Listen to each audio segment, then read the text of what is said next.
বিসমিল্লাহির রহমানির রহিম। আসসালামু আলাইকুম ওয়া রাহমাতুল্লাহি ওয়া বারাকাতুহু। সম্মানিত দেশবাসী, আপনারা জানেন আগস্টের 5 তারিখ একটি বিপ্লবের মাধ্যমে এদেশের সরকার প্রধান দেশ থেকে পলায়ন করেছে। ওই সময় দেশের গণভবনে ঢুকে কিছু লোক যার যা পারছে সব নিয়ে গেছে। অনেকে তাদেরকে চোর বলে আখ্যায়িত করেছে এবং বলেছে চোরে চোরে বিয়ে হলে ডাকাত জন্ম হবে। তাহলে তো ডাকাত জন্ম হওয়ারই কথা।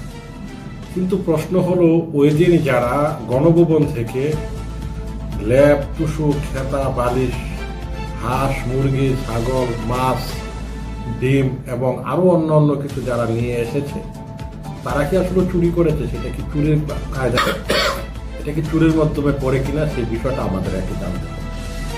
তো আসুন আমরা জেনে নিই বিশ্বের বিভিন্ন দেশের ইতিহাসের মাধ্যম থেকে ইতিহাস কি বলে, বিভিন্ন প্রেক্ষাপট কি বলে। যখন এর আগে জমিদার প্রথা ছিল, যখন জমিদার প্রথা বিলুপ্তি হয়ে গেল, সম্পত্তির মালিক জনগণ হয়ে গেল। এখন জনগণ হওয়ার পরে এই জনগণ এখানে কি আলু চাষ করবে, না ভুট্টা চাষ করবে, না গম চাষ করবে, হ্যাঁ, নাকি আবাদি জমি রেখে ফেলে রাখবে, বিলান ভূমি করবে, সেটা তার ব্যাপার। কারণ যেহেতু জমিটা তার, জমিদারকে যখন পাঠানো হয়েছে।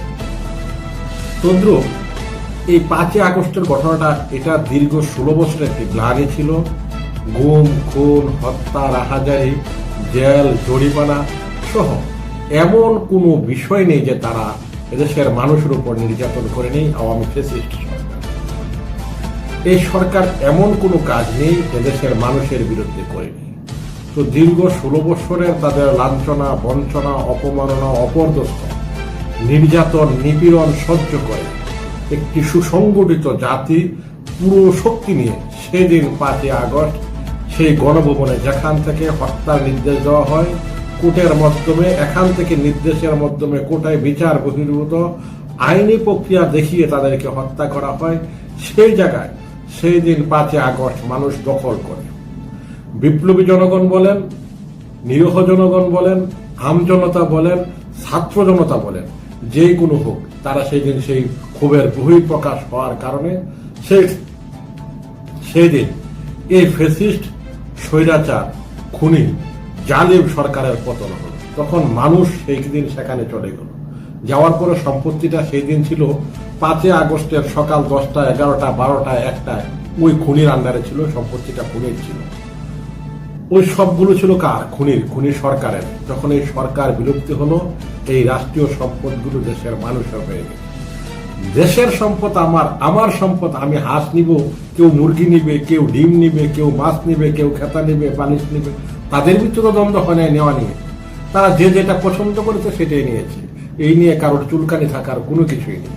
এবার আসেন তো, দেশের কথা বললাম, আন্তর্জাতিক প্রেক্ষাপটে যদি কেউ কোনো অঞ্চল দখল করে নেয়, সে দেশের মানুষগুলো তাদের হয়ে রাষ্ট্রের হয়ে যায়। ওই মানুষগুলোকে ইচ্ছে করলে তারা যা খুশি তাই করাতে পারে, কারণ তখন ওই জাতিগুলো হয়ে যায় পরাধীন। আর এই পরাধীন জাতিকে দিয়ে যা ইচ্ছা স্বাধীন জাতি সবকিছুই করে নিতে পারে। তখন সংবিধান, রাষ্ট্র সংস্কার কোনো কিছুই থাকে না, সম্পূর্ণটা একটি বিপ্লবী চেতনায় থাকে। আপনারা জানেন 200